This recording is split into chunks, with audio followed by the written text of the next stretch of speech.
No nome santo do Senhor, queremos meditar aqui numa palavra, 3 passagens aqui. Primeiramente, Eclesiastes, capítulo 12, onde a palavra do Senhor vem nos dizer, Lembra-te do teu Criador nos dias da tua mocidade, antes que venham os maus dias, e cheguem os anos dos quais venha dizer, não tem neles contentamento. Antes que se escureça o sol, a lua, as estrelas, no dia em que tremerem os guardas da casa, os braços, se curvarem os homens fortes, as pernas, cessarem os moedores, os dentes, eu já sei pouco, se escurecerem os que olham pela janela, os olhos, e as 2 portas da rua se fecharem. Glória a Deus.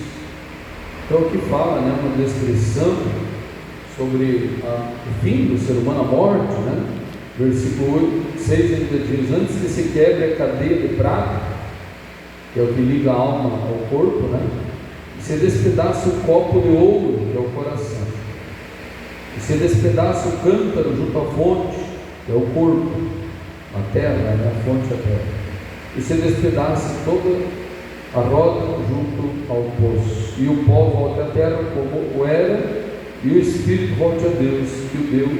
Vaidade de vaidade, diz o pregador, tudo é vaidade. Então, a palavra do Senhor nos diz, lembra-te do teu Criador nos dias da tua mocidade.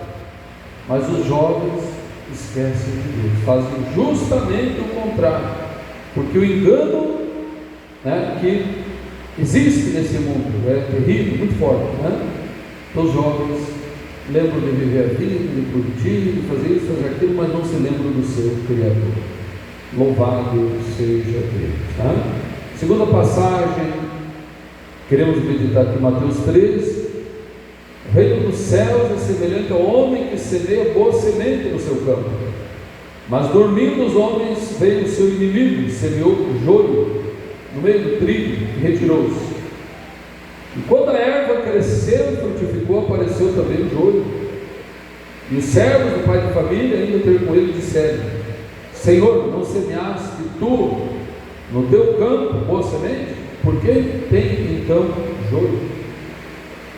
E ele lhes disse, o inimigo é quem fez isso. E os servos lhe disseram, queres pois que vamos arrancar?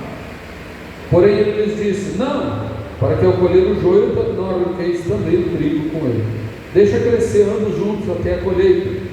Por ocasião da ceifa, da colheita, direis aos ceifeiros, colhei primeiro o joio, atai-o em molhos para queimar, mas o trigo juntai no meu celeiro. Então Deus plantou boa semente na terra.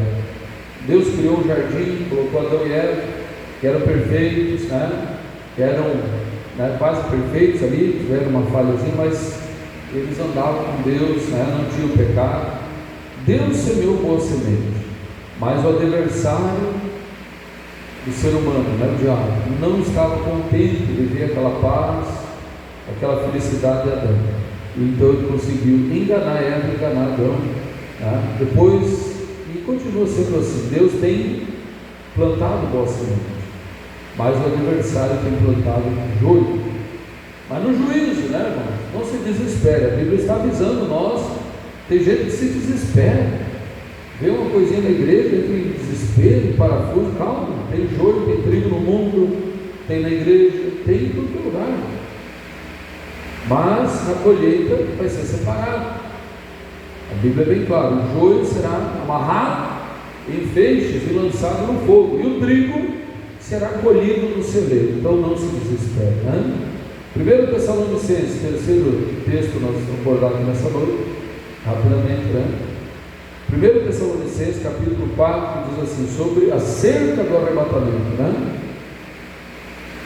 versículo 15, 1 Tessalonicenses 4, 15, diz assim, dizendo-vos, pois, isto pela palavra do Senhor, que nós, os que ficarmos vivos, para a vinda do Senhor, não precederemos os que dormem. Preceder quer dizer antes, não vai junto. Porque o mesmo Senhor descerá do céu com alarido, com voz de arcanjo, com a trombeta de Deus, e os que morreram em Cristo ressuscitarão primeiro. Depois nós, os que ficarmos vivos, seremos arrebatados juntamente com eles nas nuvens, a encontrar o Senhor nos ares, e assim estaremos sempre com o Senhor. Portanto, consolai-vos uns aos outros com estas palavras. Glória a Deus. Tá? Mas, irmãos, acerca dos tempos e das estações, não necessitais de que se vos escreva, porque vós mesmos sabeis muito bem que o dia do Senhor virá como ladrão de noite. Quando disserem a paz e segurança, lhe sobrevirá repentina destruição, como as dores de parto, aquela que está grávida, de modo algum escaparão. Mas vós, irmãos, já não estáis em trevas, para que aquele dia vos surpreenda como um ladrão, porque todos vós sois filhos da luz e filhos do dia. Nós não somos da noite, nem das trevas. Não durmamos, pois, como os demais, mas vigiemos e sejamos sóbrios.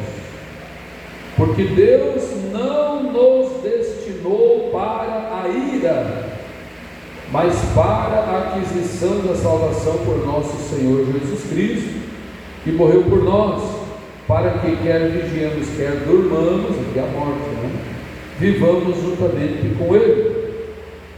Pelo que exortai-vos uns aos outros, edificai-vos uns aos outros, como também o fazeis. Então veja,